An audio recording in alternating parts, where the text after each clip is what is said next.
boys, I want to read you chapter books and never have time to get together with you when you're calmed down and I'm calmed down. Time change messes that all up. So I thought I'd try it with a little video. I got this little pack. It's called the Ralph Mouse Collection. And these are 3 books. They're called chapter books. This is one, and this is the first one. I thought I'd read you one chapter. This is The Mouse and the Motorcycle. Look at him. Written by Beverly Cleary. This is just the introduction. A motorcycle fit for a mouse. Close up, the motorcycle looked even better than he expected. It was new and shiny and had a good set of tires. Ralph walked all the way around it, examining the pair of chromium mufflers and the engine and the hand clutch. It even had a little license plate, so it would be legal to ride. "Boy," said Ralph to himself, his whiskers quivering with excitement. "Boy, oh boy!" Feeling that this was an important moment in his life, he took hold of the hand grips. They felt good and solid beneath his paws. Yes, this motorcycle was a good machine, all right. Now we're going to get into the story. That was just a little snippet of what we're about to read. The Mouse and the Motorcycle.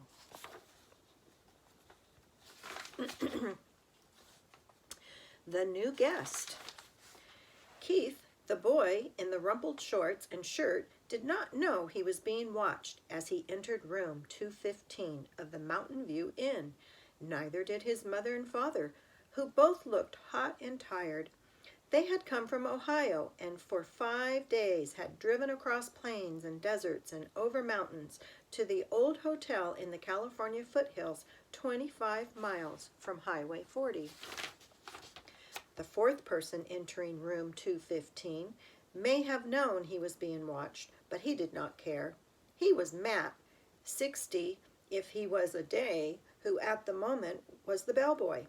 Matt also replaced worn-out light bulbs, renewed washers in leaky faucets, carried trays for people who telephoned room service to order food sent to their rooms, and sometimes prevented children from hitting one another with croquet mallets on the lawn behind the hotel. Here they are walking into the hotel room, and there's Ralph Mouse in his hole in the wall looking at them. Now Matt's right shoulder sagged with the weight of one of the bags he was carrying. "Here you are, Mr. Gridley, rooms 2115 and 216, he said, setting the smaller of the bags on a luggage rack at the foot of the double bed before he opened a door into the next room.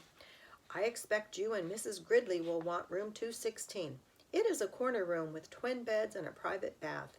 He carried the heavy bag into the next room, where he could be heard opening windows.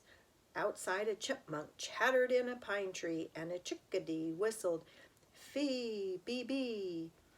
The boy's mother looked critically around room 215 and whispered, "I think we should drive back to the main highway.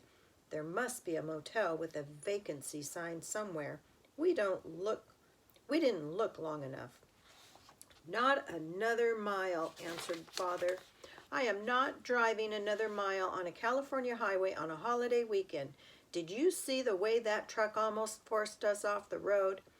Dad, did you see those 2 fellows on the motorcycles?" began the boy and stopped, realizing he should not interrupt an argument.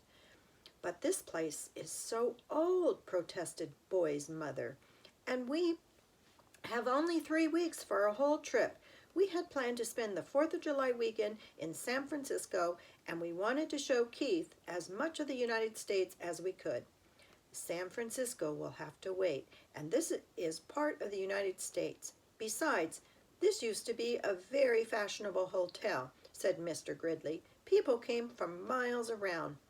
"50 years ago," said Mrs. Gridley, "and they came by horse and buggy." The bellboy returned to room 215. "The dining room opens at 6:30, sir. There is ping-pong in the game room, TV in the lobby, and croquet on the back lawn. I'm sure you will be very comfortable." Matt, who had seen guests come and go for many years knew there were two kinds: those who thought the hotel was a dreadful old barn of a place, and those who thought it charming and quaint, so quiet and restful. "Of course we will be comfortable," said Mr. Gridley, dropping some coins into Matt's hand for carrying the bags. "But this big old hotel is positively spooky." Mrs. Gridley made one last protest. "It is probably full of mice." Matt opened the window wide. "Mice? Oh, no, ma'am, the management wouldn't stand for mice." "I wouldn't mind a few mice," the boy said, as he looked around the room at the high ceiling, the knotty pine walls, the carpet so threadbare that many of its roses had almost entirely faded, the one chair with the antimacassar on its back, the wash basin, and the towel racks in the corner of the room. "I like it here," he announced, "a whole room to myself. I just get a cot in the corner of a motel room." His mother smiled, relenting. Then she turned to Matt. "I'm sorry. It's just that it was so hot crossing Nevada, and we were not used to mountain driving. Back on the highway, the traffic was bumper to bumper. I'm sure we shall be very comfortable." After Matt had gone, closing the door behind him, Mr. Gridley said, "I need a rest before dinner. 400 miles of driving and that mountain traffic, it was too much. And if we were going to stay for a weekend, I had better unpack," said Mrs. Gridley. "At least I'll have a chance to do some drip drying." Alone in room 215 and unaware that he was being watched, the boy began to explore. He got down on his hands and knees and looked under the bed. He leaned out the open window as far as he could and greedily inhaled deep breaths of pine-scented air.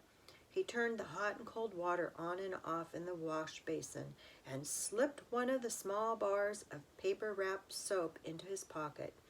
Under the window he discovered a knothole in the pine wall down by the floor, and squatting, poked his finger into the hole. When he felt nothing inside, he lost interest.